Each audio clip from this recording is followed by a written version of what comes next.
and let's really get this bunker wet. So I'm not playing around here. This is a true bunker, wet bunker. You ever hit out of the really soft lies and you swing hard and the ball just barely gets up on the green with those bunker shots?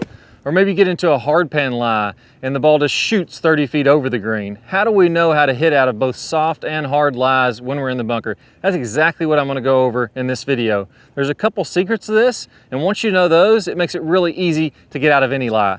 Let's go ahead and get started, knock some of these bunker shots really close.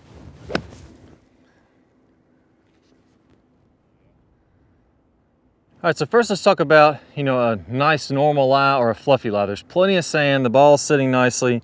We can really go ahead and hit this one hard. Now with this type of a shot, you wanna make sure that you have the face really open. And what this does is it exposes the flange on the bottom of the club. So there's this big chunk of metal that's sticking down into the sand, kind of acting like a rudder. And when you open that up, now it's gonna glide through the sand. So that your club's gonna come down, it's gonna hit the sand and then slide through it without digging really deep. So if I hit this one here, I'm gonna have the face wide open. Number two, I wanna go ahead and get my feet fairly wide and really kind of feel like I'm digging in with my feet. This is a big key because it's gonna help me to feel how soft the sand is. If my feet sink way down in, I know I'm gonna have to swing really, really hard. If my feet sink in a little bit, kind of normal sand like this, I know I'm still gonna have to swing pretty firm, but not quite as hard as I would on, say, this 60-foot shot with really, really soft sand. As a rule of thumb, you probably need to swing at least twice as fast as you think you do. I took a radar, actually a GC quad, it has a high-speed cameras that'll read how fast the club is moving. I found that basically the swing speed you would use for an absolutely full sand wedge or lob wedge out of the fairway is the exact same swing speed that you would use in a greenside bunker. So if I'm gonna hit this shot 60 feet, I'm gonna hit it just as though I'm in the fairway and I'm hitting a full strength shot. Really go after it really hard, even more aggressive than you would on a normal shot. So face open, that exposes the flange, that keeps it from digging. Dig in my feet to feel how soft the sand is. If it's a little soft, I'm gonna absolutely take a rip at this thing as hard as I can swing. Number three, I'm gonna play the ball slightly up in my stance, and I'm gonna keep my weight on my front foot pretty much the entire time. Now from here, I'm gonna feel like my club goes vertical. I don't wanna feel like I'm swinging around my body in the sand. I wanna swing a little more vertical, and I wanna pop that club down into the sand, really hit at it aggressively. Now if I can do that, I should be able to draw a line 4 to 6 inches behind this golf ball, and my club should enter the sand somewhere back around that line. So here, let me go ahead and go through that. Open up, big swing, wide feet, and I'm really gonna thump this sand.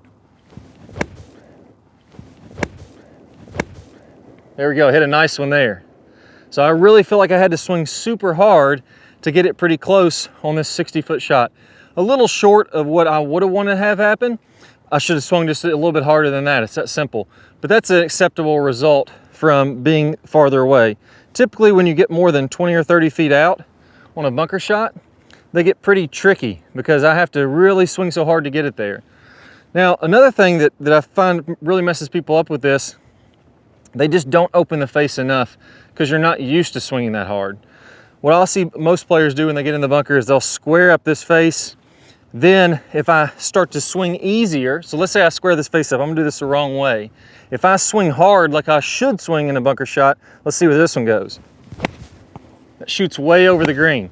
That one flew completely over the green. So if you have that square face, you instinctively know, well, I can't really swing very hard, let me take something off of it. Well, with that square face, when I start taking something off of it, it gets really, really dicey. Notice how with this divot, how much it dug down into the sand? That's because I took away that bounce on the bottom. Square face, that leading edge is really sharp, and now it's gonna start to dig. So if I try to swing a little bit softer here with that square face, now I'll leave it in the bunker because I tried to swing softer. The first one sailed over the green. The second one I made it a little softer. The club dug in the sand and I just didn't get to the golf ball. It didn't go anywhere. So you really have to, and this is something that I see basically everybody doing. You're not opening the face enough, but the reason you're not opening the face enough, you're just not swinging anywhere near hard enough. I want that face wide open, and I want you to swing at this ball as hard as you can. Don't worry about hitting the golf ball, just thump the club into the sand behind the golf ball. If I do that really hard, it's gonna be completely fine. That felt like a full wedge shot to me. and I only hit it about 60 feet or so. So really be aggressive with it. Now let's talk about when you have those firm lies. Let me go ahead and grab this big Home Depot bucket of water here, and let's really get this bunker wet. So I'm not playing around here. This is a true bunker, wet bunker. I'm gonna let this soak in for a second. I'll be right back. All right, so we got this soaking wet bunker. This is really gonna compact the sand. Usually after a rain, the bunkers are gonna get pretty hard. So you wanna adjust your technique here a little bit. When I normally play a shot, like I talked about, let's say this is a square face, I'm gonna open that face up probably a good 45 degrees, that leading edge of the club 45 degrees open. When I set that down on the ground, that's gonna look like it's just facing straight up to the sky. You look at any PGA Tour event, that's what you're gonna see as far as the face, what it looks like. Now when this bunker gets harder, I'm gonna tend to skip if I do that. This big flange that sticks out of the bottom, if it's really pronounced like this, if I hit 4 to 6 inches behind the ball when the bunker's soft, it's gonna tend to skip and not dig, and I could thin that golf ball. So what I'm gonna do is, instead of it being about 45 degrees open with the face, I'm only gonna be about 30 degrees open with the face. And instead of hitting somewhere in that 4 to 6 inches behind, now I wanna hit 2 to 4 inches behind the golf ball. So that's not where I'm aiming, but that's when my club very first comes into contact with the sand. I want to feel like I'm aiming in a spot right behind the golf ball, and especially with this firmer, harder sand, I want to feel like I hit down more. That way I can penetrate into the sand, and what I don't want to have happen, the worst thing that could happen, is if I don't get down enough, I don't thump the sand hard enough, and it skips off the sand and goes back up into the golf ball. So that's the one that sculls across the green. You get nervous, and then the next one, you make a really timid swing and you leave it in the bunker. Really frustrating. So the keys to harder sand, a little bit less open with the face. I'm gonna aim a little closer to the golf ball, and I need to be ultra aggressive, even more aggressive than I was with my softer sand, in making sure that I hit down. I don't wanna get timid with this. I'm gonna start thinning them and leaving it in the bunker if I do that. I wanna really concentrate on feeling like I'm just gonna slam this club into the ground behind the golf ball. So I really wanna have that downward hit, kind of like that. I really wanna thump the sand with it. So that's exaggerated there. Let me go ahead and show you an actual shot here. So a little less open with the face, aiming a little closer to the ball, and I'm really hitting down more and still being very aggressive. There we go, and that ball came out a little bit hotter because the face wasn't quite as open, but you can see here I really thumped the sand. I wanna hit my club into that sand. If you follow those rules, you'll be able to get out of both soft sand and really hard sand. We're not always gonna be in the sand. What if you find yourself in the fairway with a pretty easy pitch, but you have the same problem?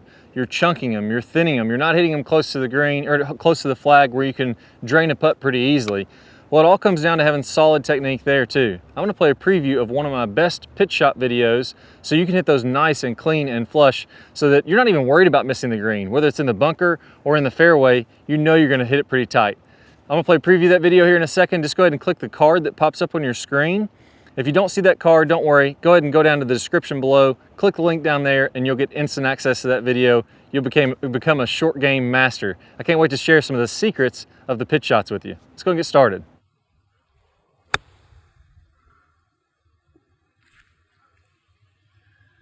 Pitch shot could be anywhere from right by the green all the way back to probably 50 or 60 yards or so.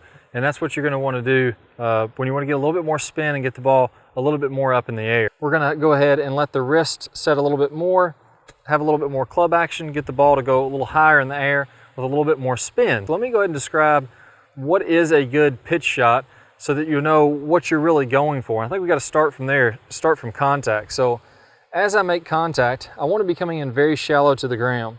So I don't want to be taking much of a divot. I don't want to be hitting down into the ground. As the club releases and we have a flat spot where the club travels very level with the ground for 5 or 6 inches on these pitch shots. So when that happens, let me go ahead and exaggerate. As my hand is coming down, my hands are close to the ground. As this club gets closer and closer to the ground, my hands move up. As the club moves down, now you're seeing them having this flat spot.